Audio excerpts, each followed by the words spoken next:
Urban Outfitters was on the hunt for new workspace.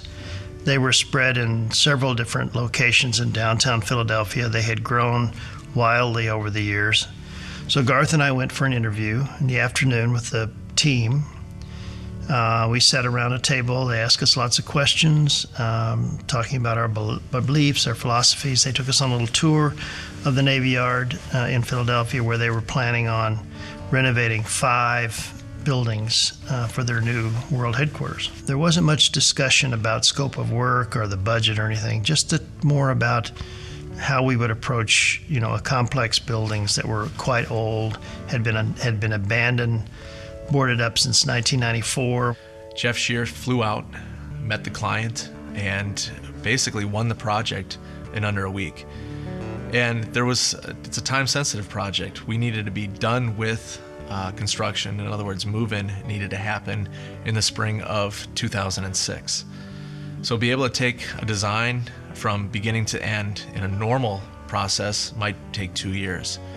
This project had less than 18 months from design to move-in. They had a budget that was established early on by the CEO of $45 million.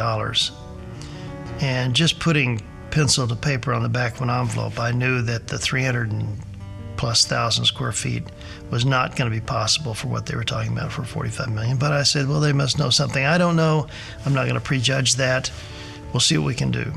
When we first were hired to do the project, the buildings were in horrible shape. The Navy had abandoned the buildings, turned off the heat, so all the insides, all the paint popped from the interior of the buildings. We had a great challenge in front of us to transform this into an exciting campus. And we did so by peeling off those layers of paint that were there, just lightly brushing them off, but then sealing them so that we could show the layers of paint that existed. The project was finished on time and on their new budget, which turned out to be more like $100 million, not $45 million, because it included a lot more things that they hadn't originally anticipated. Their advertising is their store. All of them are unique. All of them, when they can, are in found kind of buildings, old theaters, old warehouses, old garages. So they've spent literally 20 years since Dick Hayne opened his first store, centering a brand around architecture of the store. So they had a lot of experience in renovation, they had a lot of experience in design, they have a lot of experience in construction. And that experience was to be laid on top of our process.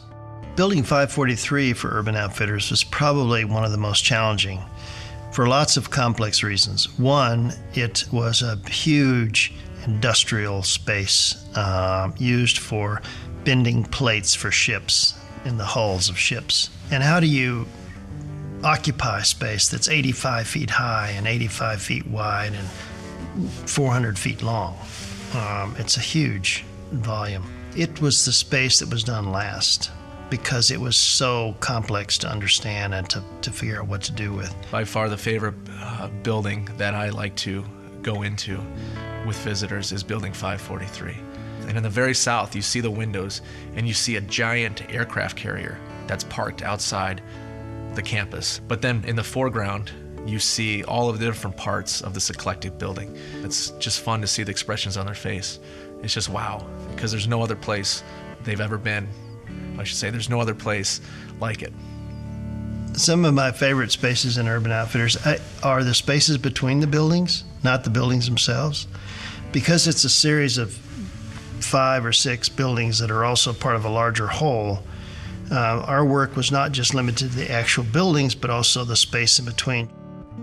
There are little tiny places that I like to sit. We made the bending plate pits into koi ponds. We have things living in a space that made things for killing. And I like that sort of reuse and thread of history that's getting rebirthed into a different place.